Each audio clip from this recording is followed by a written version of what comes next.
सामने रोज़े अक़दस के ज़मीं पर लौटूं, ये मेरे दिल का है अरमान रसूले अरबी, ये मेरे दिल का है अरमान रसूले अरबी।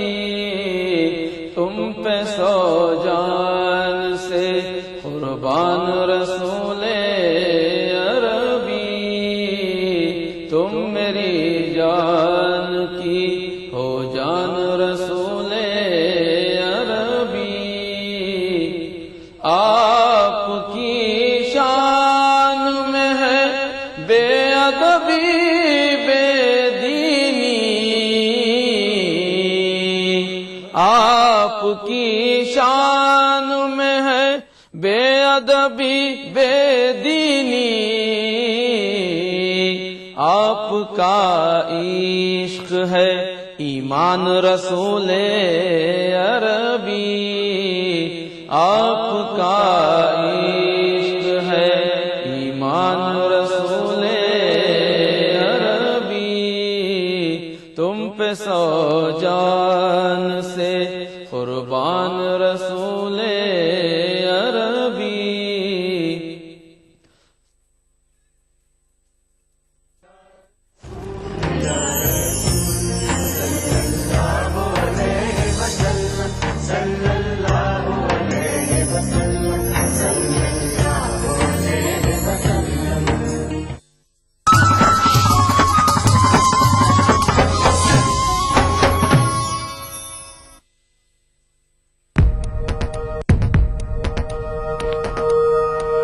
एक मुट्ठी भर जीने की आरज़ू, तब्दीली की चुटकी भर जुस्तजू, रोजमर्रा के मसाइल की ढेर सारी बेकरारियां, खाली पतीले में पकती घर भर की भूख, तारीखियों से लड़ इकट्ठा की हुई चुटकी भर धूप। जमहूरियत का अजीम त्योहार फिर से आया है, क्या हो आपका फैसला, बताएंगे मुल्क के भरोसेमंद सहाफी त्रिदीप रमन। वोट करेगा इंडिया।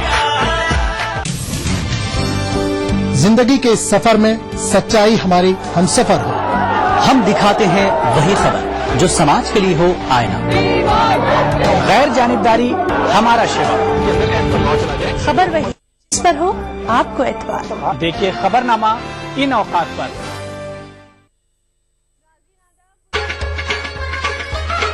गर फिरदौस बर्रुए जमी अस्त, हमी अस्तो हमी अस्तो हमी अस्त। जम्मू कश्मीर के हर वाकये और हर पहलू पर ईटीवी की नजर। देखिए ईटीवी उर्दू कश्मीर रोजाना शाम 7 बजे और सुबह 7:30 बजे सिर्फ ईटीवी उर्दू पर। ईटीवी उर्दू पर अगला प्रोग्राम।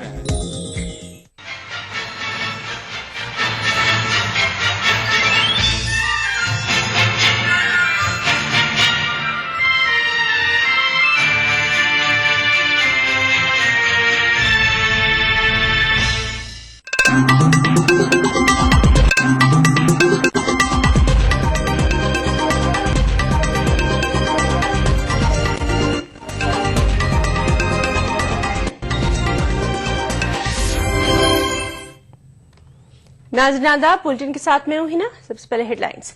केजरीवाल ने धरना खत्म कर दिया, पुलिस के 2 मुतालिका अफसर भेजे जा रहे हैं छुट्टी पर।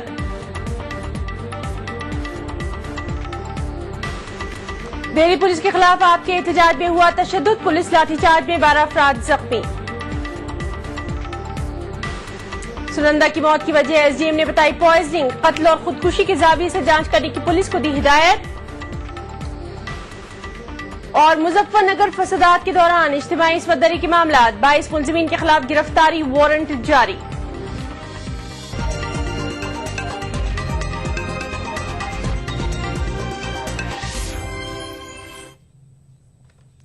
केजरीवाल हुकूमत और मरकजी हुकूमत के बीच कशीदगी आखिरकार खत्म हो गई। दिल्ली पुलिस के तेवर नर्म होने के बाद केजरीवाल भी नर्म पड़ गए और उन्होंने अपनी जीत का ऐलान करते हुए धरना खत्म कर दिया। केजरीवाल ने बताया कि 2 मुतालिका पुलिस ऑफिसर्स को छुट्टी पर भेजा जा रहा है।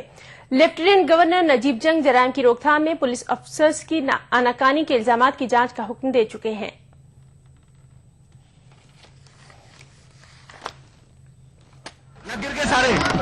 मैं दिल्ली के लोगों को बधाई देना चाहता हूं। अभी एक अपील जारी की है। एलजी महोदय ने कहा है कि गणतंत्र दिवस की पवित्रता और राष्ट्रीय सुरक्षा की चुनौती के मद्देनजर मुख्यमंत्री अपनी कैबिनेट के साथ धरना खत्म करें। उन्होंने कहा है, उन्होंने हमारी मांगे आंशिक तौर पे मानी है।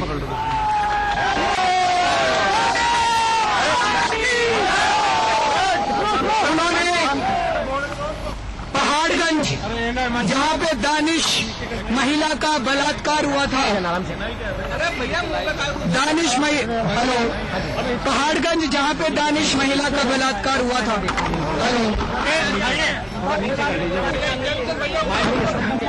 वहां के और माधवनगर जहां पे ड्रग और सेक्स लेके पकड़ा गया था, वहां के पुलिस अधिकारियों को छुट्टी पे भेजने का निर्णय लिया है।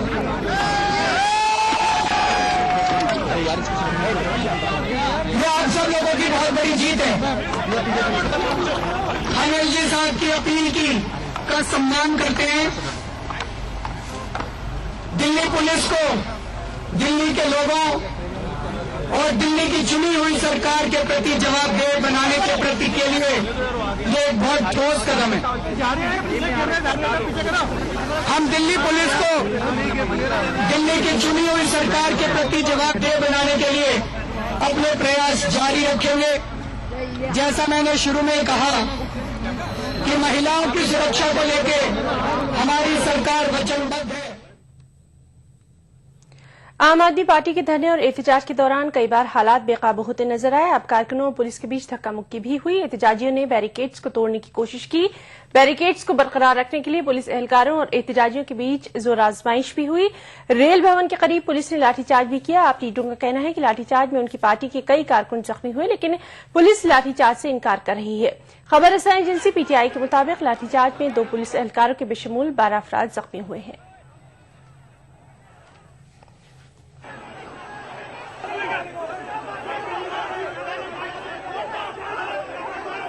जगह जगह पे खून खच्चर देखे बुजुर्ग इंसान का।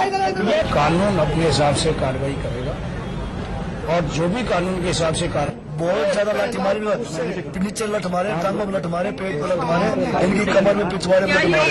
इन्होंने ऐसे 50 लोग घायल हुए हैं और इतने लठ मारे बेचारे। उन्होंने कहा मैं यही मरूंगा, मैं कहीं नहीं जाऊंगा। डॉक्टरों ने चेक भी कर लिया, लेकिन ठीक है। और ये बहुत ज्यादा है पुलिस की, और इसके खिलाफ एक्शन होना चाहिए। केजरीवाल के धरने के खिलाफ सुप्रीम कोर्ट में मुफादनामा की अर्जदार दाखिल की गई है। सुप्रीम कोर्ट मुफादनामा की दरख्वास्त पर जुमे के रोज समाअत करेगी। अपने मिनिस्टर को 509B रेप के मैटर से बचाने के लिए केजरीवाल ने आज न केवल कानून तोड़ा है, बल्कि एक संवैधानिक मर्यादा समाप्त कर दी है। एक चीफ मिनिस्टर या तो संवैधानिक दायित्व कर सकता है और चीफ मिनिस्टर बना रह सकता है, या संविधान को तोड़ने के लिए एजिटेशन, धरना और प्रदर्शन करके कानून के विरुद्ध में कार्य कर सकता है। 2 में से एक चीज वो चुनेगा। हमने सुप्रीम कोर्ट से आज यही प्रार्थना की है कि जिन लोगों ने सूडानी औरतों के विरुद्ध में गलत एक्शन लिया है, गलत काम किया है, उनको अरेस्ट किया जाए, उनके अगेंस्ट इन्वेस्टिगेशन की जाए और प्रोसिक्यूशन की जाए। साथ में ही सुप्रीम कोर्ट ये निर्णय करे कि जो व्यक्ति संविधान के जो शपथ लेता है, संविधान के अनुसार काम करने के लिए जो संविधान के ऑफिस को बियर करता है, क्या वह धरना और प्रदर्शन कर सकता है, कानून को तोड़ सकता है, कानून के विरुद्ध और अपने ही संवैधानिक ऑफिस के विरुद्ध में सड़क के ऊपर खड़े होकर के लड़ने को तैयार हो सकता है। सुप्रीम कोर्ट ने शुक्रवार को पिटीशन के ऊपर हियरिंग लेने के लिए निश्चित डायरेक्शन दिया है और यह निर्णय करने के लिए क्या वाकई केजरीवाल और एज ए चीफ मिनिस्टर और एज ए धरना प्रदर्शन दोनों का रूप एक साथ काम कर सकते हैं या नहीं, क्या उनका काम कानूनी रूप से सही है या गलत है। समाजवादी पार्टी के लीडर राम गोपाल यादव का कहना है कि जमहूरी निजाम में एहतजाज करने का हर शहरी को हक हासिल है। मसाइल के हल के लिए कोई भी तरीका इस्तेमाल किया जा सकता है, लिहाजा दिल्ली के वज़ीर आला अरविंद केजरीवाल का एहतजाज भी दुरुस्त है। दूसरी तरफ जेडीयू ने भी केजरीवाल के धरने की सताइश की है। जेडीयू लीडर केसी त्यागी का कहना है कि ये जमहूरियत में एक नए तजुर्बे का आगाज है। समस्याओं के निदान के लिए लोकतंत्र में कोई भी हथियार प्रयोग किया जा सकता है, इसलिए अगर उनकी बात है, अगर केवल मुख्यमंत्री कोई मांग करता है कि किसी पुलिस के इंस्पेक्टर को हटा दिया जाए और पुलिस के इंस्पेक्टर को नहीं हटाया जाता है तो उनका हड़ताल भी जायज है। इसी बात से बुरी कांग्रेस पार्टी और भारतीय जनता पार्टी का जो दिल्ली में शासन रहा है उसने भ्रष्टाचार, महंगाई, बेरोजगारी के अलावा दिल्ली की जनता को कुछ नहीं दिया। ये एक नया प्रयोग है, हमें कुछ दिन इसकी प्रतीक्षा करनी चाहिए, इसको देखना चाहिए। दिल्ली के असेंबली चुनाव में तयशुदा रकम 14 लाख रुपए से ज्यादा खर्च करने का केजरीवाल और उनकी काबीना के वजीर कानून सोमनाथ भारती पर इल्जाम लगाया जा रहा है। इस सिलसिले में वजीर आला अरविंद केजरीवाल और दिल्ली के वजीर कानून के खिलाफ हाईकोर्ट में बीजेपी ने एक अर्जी दाखिल की है। 2 बीजेपी लीडरों ने दिल्ली हाईकोर्ट में दाखिल करदा अपनी 2 अलग अलग अर्जीदाश्तों में अरविंद केजरीवाल और वजीर कानून सोमनाथ भारती के इंतखाब को खारिज करार देने की दरख्वास्त की है। अरविंद केजरीवाल और सोमनाथ भारती के मद्दे मुकाबिल शिकस्त खाने वाले दिल्ली बीजेपी के साबिक सदर विजेंद्र गुप्ता और आरपी मेहरा आम आदमी पार्टी लीडरों के खिलाफ दिल्ली हाईकोर्ट से रुजू हुए हैं।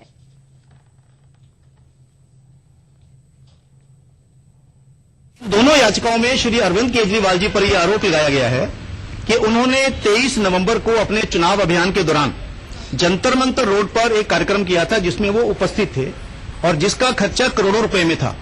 श्री अरविंद केजरीवाल ने जो अपना चुनाव का खर्चा कानून के अनुसार 30 दिन के अंदर दाखिल किया है रिटर्निंग ऑफिसर के सामने, उसके अंदर उन्होंने जो भी खर्चा उस पर हुआ वो नहीं दिखाया है और जो खर्चा हुआ वो करोड़ों रुपए में है।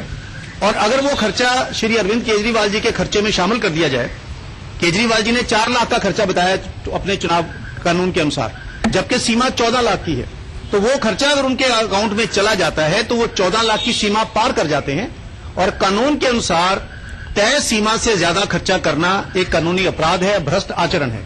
और जो व्यक्ति ये भ्रष्ट आचरण करता है, हाईकोर्ट उसका चुनाव रद्द कर सकता है और उसको 6 वर्ष के लिए चुनाव लड़ने से अयोग्य घोषित कर सकता है। कौमी खवातीन कमीशन की चेयरपर्सन ममता शर्मा दिल्ली के वज़ीर आला अरविंद केजरीवाल पर बरहम है। ममता केजरीवाल के उस बयान पर नाराज है जिसमें केजरीवाल ने तातुल खत्म करने के मकसद से बीच की राह इख्तियार करने से मुताल्लिक कुछ नाज़ेबा मिसालें पेश की थीं।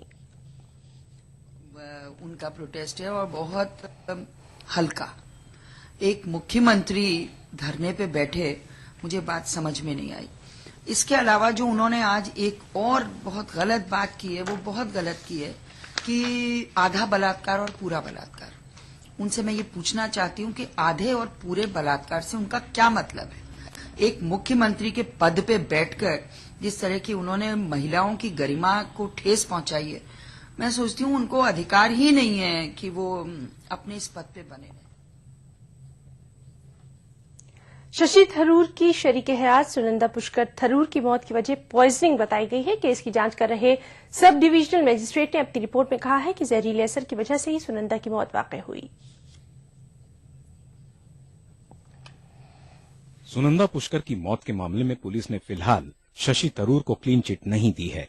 मजिस्ट्रेट ने पुलिस को पॉइजनिंग की वजह मालूम करने की हिदायत दी है।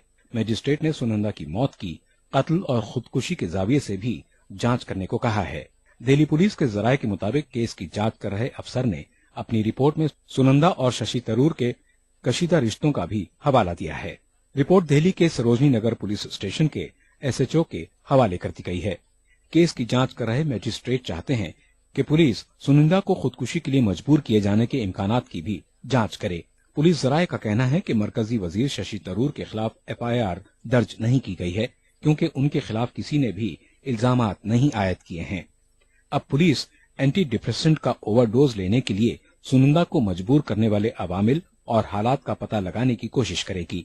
याद रहे कि सुनंदा पुष्कर ने जहनी तनाव को कम करने वाली दवा एल्जोलम का ओवरडोज लिया था, जिसके नतीजे में उनकी मौत हुई। ऑल इंडिया मेडिकल साइंसेज के डॉक्टरों की 3 रुकनी टीम ने सुनंदा की लाश के पोस्टमार्टम की इब्तिदाई रिपोर्ट पीर के रोज मजिस्ट्रेट के हवाले की थी। रिपोर्ट में सुनंदा की पुरअसरार मौत की वजह जहनी तनाव को कम करने वाली दवा का जायद इस्तेमाल बताया गया था।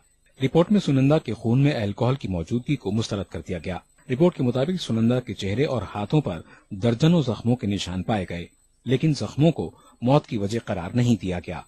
दिल्ली पुलिस ने लीला होटल के कमरा नंबर 345 के सीसीटीवी फुटेज की भी छानबीन की। फुटेज के मुताबिक 16 जनवरी के बाद सुनंदा अपने कमरे से बाहर ही नहीं निकली थीं। आखिरी बार उन्हें होटल की लॉबी में देखा गया था जब वो एक कॉल मौसूल करने के लिए आई थीं। दिल्ली पुलिस ने सुनंदा के ट्विटर अकाउंट की भी जांच की है। उनकी ट्वीट्स और कमेंट्स की भी जांच की गई। Bureau report, ETV news. Muzaffarnagar फसादात के दौरान इज्तिमाई इस्मतदरी के 5 वाकयात के सिलसिले में 22 मुलजिमीन के खिलाफ गिरफ्तारी वारंट जारी किए गए हैं। ये कार्रवाई मुजफ्फरनगर के जुडिशियल मजिस्ट्रेट नरेंद्र कुमार ने की है। मामलों की जांच करने वाली एसआईटी ने फरार मुलजिमीन के खिलाफ कार्रवाई के लिए अदालत से रुजू किया था। इज्तिमाई इस्मतदरी के वाकयात गुज़िश्ता बरस सितंबर में हुए थे। छठे वाकये में 5 अफराद मुलजिम हैं। 27 में से 22 मुलजिमीन की शिनाख्त की जा चुकी है। मामला उस वक्त सुर्खियों में आया जब 6 फसाद मुतासरा खवातीन ने इस सिलसिले में सुप्रीम कोर्ट से रुजू किया था और सुप्रीम कोर्ट ने इस सिलसिले में कार्रवाई के लिए रियासती हुकूमत को हिदायत दी थी।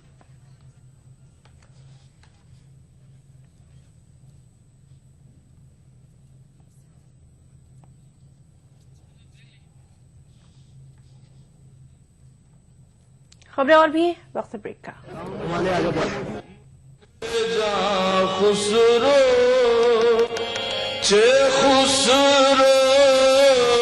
हजरत अमीर खुसरो को खिराज अकीदत। हैदराबाद में मुनक्किदा जश्न खुसरो जल्द आ रहा है, सिर्फ ईटीवी उर्दू पर।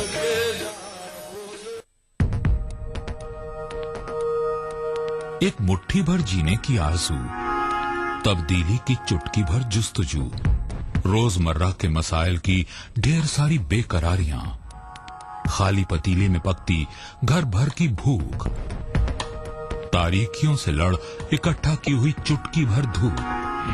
जमहूरियत का अजीम त्योहार फिर से आया है।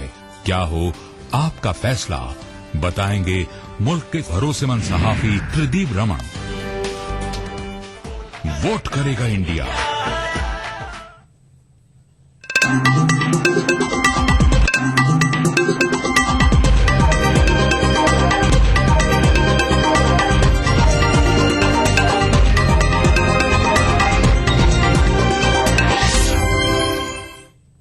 ब्रेक के बाद बुलेटिन में एक बार फिर आपका इस्तकबाल करते हैं।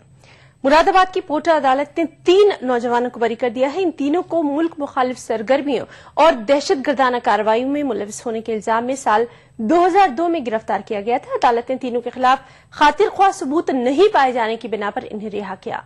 मुलजिमीन को 11 साल के बाद ये रिहाई नसीब हुई। मुरादाबाद में पोटा के खुसूसी अदालत के जज रूप किशोर गुप्ता ने पोटा एक्ट के तहत गिरफ्तार 3 नौजवानों को खातिर ख्वाह सबूत न होने की बिना पर रिहा कर दिया। जावेद, ताज मोहम्मद और मकसूद पर पोटा के तहत लगाए गए तमाम इल्जामात को भी अदालत ने खारिज कर दिया है। दहशतगर्दी और मुल्क मुखालिफ सरगर्मियों के तहत गिरफ्तार इन तीनों नौजवानों को 11 साल बाद रिहाई नसीब हुई है। रामपुर पुलिस ने दहशतगर्दाना सरगर्मियों के इल्जाम में तीनों को गंज कोतवाली से 2002 में गिरफ्तार किया था।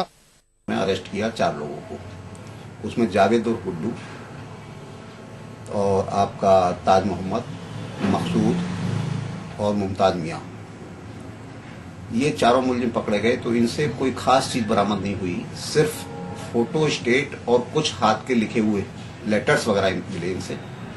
एक आध नक्शा उसे दिखा दिया कि साहब ये वहाँ का कैंप का नक्शा है, या गतिविधियां जो होती हैं, मूवमेंट होता है मिलिट्री का, उसकी गतिविधियों का वो है ब्यौरा है। कुछ रसीद वगैरह दिखाई कि साहब ये उसकी फैक्स की रसीदें हैं और ये सब जो है ISI पाकिस्तान को भेजते थे। ये एलिगेशन इन पे लगाया गया। इन मुलजिमीन के अलावा STF ने मुमताज मियां नामी शख्स को भी गिरफ्तार किया था। ताम चार्जशीट पेश करने के बाद मुमताज पर से पोटा हटा लिया गया था।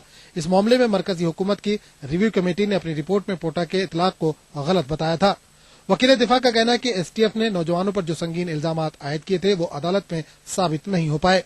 अब ट्रायल में ऐसा था कि जो प्रोसिक्यूशन अभियोजन पक्ष था उसने जितनी एविडेंस थी, कई बार ये कोशिश की कि ये जो किसके हाथ के लिखे हुए हैं हैंडराइटिंग एक्सपर्ट से मिलान करने की कोशिश कराई। इनके भी यानी हैंडराइटिंग लिए गए, मगर 3 बार हैंडराइटिंग लेने के बाद भी वो हैंडराइटिंग जो है इनके हस्तलेख से मिलान नहीं कर पाई। इस मामले की कार्रवाई मुरादाबाद की खुसूसी पोटा अदालत में 11 साल तक चली। इल्जामात की संगीनी की वजह से इन नौजवानों को जमानत भी नहीं मिल पाई। आखिरकार 11 साल बाद इन्हें इंसाफ मिला। Bureau report, ETV news. यौम जमहूरिया पर दहशतगर्दों की गड़बड़ के अंदेशे के मद्देनजर यूपी में हिफाजती बंदोबस्त सख्त कर दिए गए हैं। हिंद नेपाल सरहद पर खासतौर से चौकसी बरती जा रही है। इंटेलिजेंस ब्यूरो ने रियासती पुलिस को दहशतगर्दाना कार्रवाई के अंदेशे से आगाह कर दिया है। रियासत के additional DGP law and order Mukesh Goyal ने तमाम जिला पुलिस हुकाम को सख्त चौकसी बरतने के लिए कहा है। हाल ही में एनआईए ने 15 मुश्तबा मिलिटेंटों के स्केच जारी किए थे, जिनके बारे में शुबा है कि वो वारदातें अंजाम दे सकते हैं।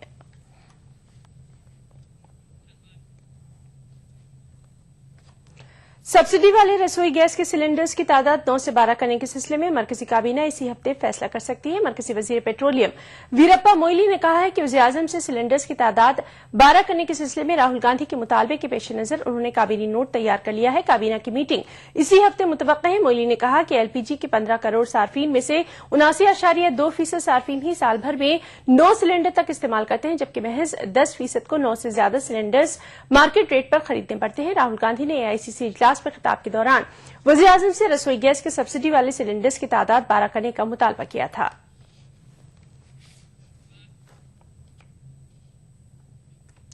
सुप्रीम कोर्ट ने 15 मुजरिमों की मौत की सजा को उम्र कैद में तब्दील कर दिया। इनकी रहम की दरख्वास्त पर गौर करने में हुई ताखीर की बुनियाद पर सुप्रीम कोर्ट ने यह फैसला सुनाया। जिन मुजरिमों की फांसी की सजा को उम्र कैद में तब्दील किया गया उनमें वीरप्पन के गिरोह के 4 रुकन भी शामिल हैं। सुप्रीम कोर्ट ने कर्जदार की समाअत के दौरान यह फैसला सुनाया।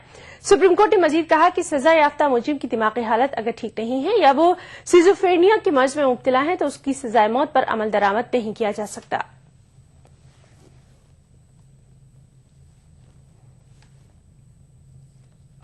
सुप्रीम कोर्ट ने 15 के 15 कैदी जिनको सजाए मौत दी गई थी काफी साल पहले, उनके ये सजा जो है इसको तब्दील करके उम्र कैद की सजा कर दी है। इसका कारण ये है कि गवर्नमेंट ने उनका मर्सी पिटीशन बहुत देरी से फैसला किया और कई रेलेवेंट फैक्टर्स जो थे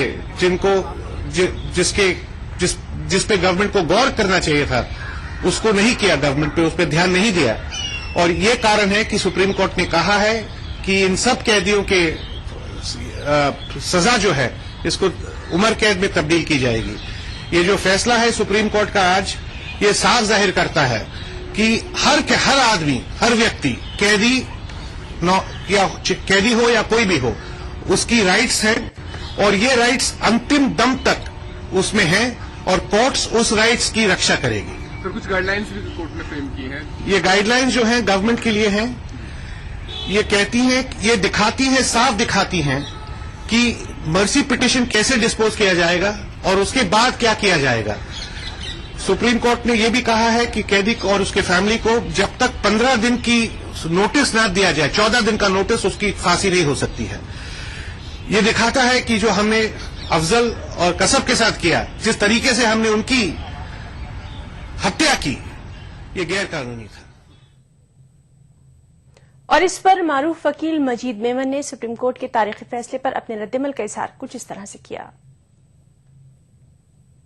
आज के सुप्रीम कोर्ट के इस फैसले के जरिए एक बात जो उभर कर सामने आई है वो ये कि ड्यू प्रोसेस ऑफ लॉ के तहत अगर किसी व्यक्ति को सजाए मौत दी जाती है तो सजाए मौत ही दी जानी चाहिए, उससे ज्यादा उसको शिक्षा नहीं दी जा सकती। हमने देखा है कि हमारे देश में विलंब के कारण ऐसे व्यक्ति जिनको सजाए मौत दी गई है उनको सॉलिटरी कन्फाइंड में, एकांत में, कैद खानों में वर्ष रखा गया है, 10-10, 15-15 साल। जब सुप्रीम कोर्ट के सामने ये बात आज उभर के आई तो उन्होंने जाहिर ऐसे देखा कि ह्यूमैनिटेरियन एंगल से भी कानून ने उन्हें सिर्फ सजाए मौत दी थी, कानून ने उन्हें 15 साल की सॉलिटरी कन्फाइनमेंट और फिर सजाए मौत नहीं दी थी, तो वो कानून का उल्लंघन होता है, ड्यू प्रोसेस ऑफ लॉ का वायलेशन होता है, जो सुप्रीम कोर्ट ने आज उस पर अपनी बात रखी है। उन्होंने ये भी कहा है कि इस तरह से सॉलिटरी कन्फाइनमेंट में एक लंबे अरसे तक रखना it amounts to cruelty which is violation of human rights of a condemned prisoner. तो देखिए, लोगों का ऐसा विचार हुआ है कि भाई जिस व्यक्ति को सजाए मौत दी गई है, जाहिर है वो बहुत ही खतरनाक व्यक्ति है, उसने बहुत ही गंभीर गुनाह किया होगा, लेकिन इसके बावजूद भी चूंकि राइट टू लाइफ जो है, जब तक आदमी जिंदा है उसकी राइट टू लाइफ रहती है, वो खूंखार दरिंदा न सही होगा या गुनहगार होगा, अपनी जगह सब ठीक है। अब दूसरी बात यह कि कितने वर्ष में ये फैसला हो जाना चाहिए, ये कोई वाटर टाइट फिक्स्ड टेन्योर नहीं किया जा सकता, इसलिए कि it depends upon case to case and facts and circumstances. कुछ मामलों में मेंटल पेशेंट हैं, कुछ मामलों में बहुत ओल्ड लोग हैं, कुछ मामलों में कमजोर लोग हैं, उनको सजाए मौत नहीं देनी चाहिए। इसके अलग अलग एंगल होते हैं, इसलिए एक हार्ड एंड फास्ट रूल बनाकर सुप्रीम कोर्ट ने इम्पोज करना उचित नहीं समझा। अतालवी बहरिया के 2 मेरीन्स के खिलाफ एनआईए जल्द ही चार्जशीट दाखिल करेगी। एजेंसी को दोनों मेरीन्स के खिलाफ मुकदमा चलाने की इजाजत मिल गई है। जराये के मुताबिक एजेंसी 3 फरवरी से पहले चार्जशीट दाखिल नहीं कर सकेगी, क्योंकि मरकज ने अतालवी हुकूमत के साथ मिलकर तनाजे का हल निकालने की बात कही थी।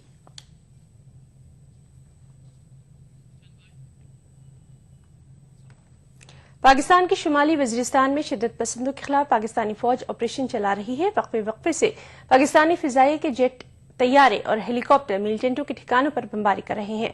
बीती रात से अब तक फौजी ऑपरेशन में 40 मिलिटेंट मारे जा चुके हैं। पाकिस्तान के कबायली इलाके शिमाली वजीरिस्तान में मीर अली के मकाम पर शिद्दत पसंदों के मुश्तबह ठिकानों पर फौज के फजाई हमलों में कई शिद्दत पसंद हलाक हो गए हैं। पाकिस्तानी फौजी हुक्काम के मुताबिक हमलों में हलाक होने वाले बाज शिद्दत पसंदों का ताल्लुक हाल ही में पेशावर और बनू में फौज पर होने वाले हमलों से था। फौज को इलाके में शिद्दत पसंदों की मौजूदगी की मुसद्दका इत्तलात मिली थी, जिसके बाद ये कार्रवाई की गई।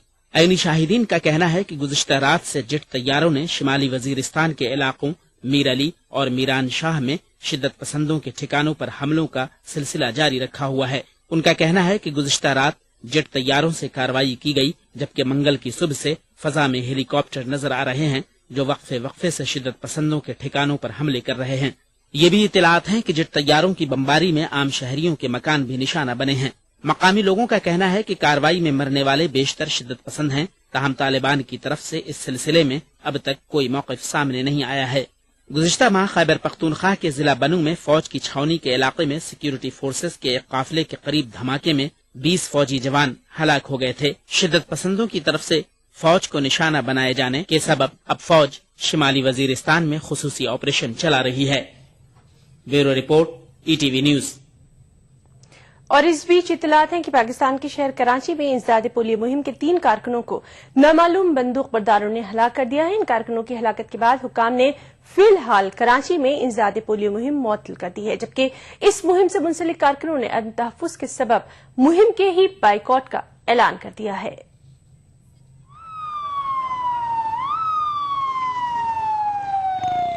पोलियो वर्कर्स पर होने वाला हमला कराची के इलाके क़य्यूमाबाद में हुआ। हमले में 2 खवातीन समेत 3 अफराद हलाक हो गए हैं। इस हमले में एक खातून वर्कर और एक शहरी जख्मी भी हुए हैं। पाकिस्तान के सबसे बड़े शहर कराची में इंसदाद पोलियो मुहिम के कारकुनों पर हमले के बाद हुक्काम ने कराची में मुहिम मुअत्तल कर दी है। कराची में लेडी हेल्थ वर्कर्स की तंजीम ने तहफ़्फ़ुज़ फराहम न किए जाने पर मुहिम के बाइकॉट का ऐलान किया है। एडिशनल सेक्रेटरी मंसूर सोलंकी ने कराची में कुछ दिनों के लिए पोलियो मुहिम मुअत्तल करने का ऐलान किया है। उनके मुताबिक आला हुक्काम पोलियो कारकुनों के लिए हिफाजती इंतजामात का दोबारा जायजा लेंगे। मरने वालों की उम्रें 20 से 30 साल के दरमियान बताई जाती हैं। हमला एक पोलियो कारकुन के घर के बाहर किया गया। हम घर में बैठे नाश्ता कर रहे थे कि अचानक गोलियों की बौछार हुई और दरवाजे पर जोर से दरवाजा खटखटाया गया। जब हम बाहर आए, गोलियां सीधे हमारे घर के अंदर गई। हम थोड़े रुके और रुकने के बाद जब बाहर आए तो देखा तो बाहर 2 लाशें पोलियो वर्कर की पड़ी हुई थी और पास ही उनके सारे कागज बिखरे पड़े हुए थे और खून ही खून था सारा। जख्मियों और हलाक होने वालों की लाशों को जिना अस्पताल मुंतकिल किया गया। कराची के इमे जिना अस्पताल में शोबा हादसात की इंचार्ज सीमी जमाली ने बताया कि हलाक होने वाले कारकुनों में 25 साल अनीता, 26 साल अकबरी और 25 साल के फहद शामिल हैं, जबकि पोलियो वर्कर सलमा और एक आम शहरी अली अफजल शाह जख्मी हुए हैं। कराची में पीर को ही इंसदाद पोलियो मुहिम का आगाज हुआ था। पोलियो वर्कर्स कई माह से तनख्वाह न मिलने के सबब एहतजाज कर रहे थे और 2 दिन कबल ही उन्हें तमाम वाजिबात की अदायगी की यकीन दहानी करवाई गई थी। एक तफ्तीशी अफसर शब्बीर मुस्तफा के मुताबिक मुसल्लह अफराद पोलियो कारकुनों के इंतजार में थे और जब वो लोग वहां पहुंचे तो उन्होंने हमला कर दिया।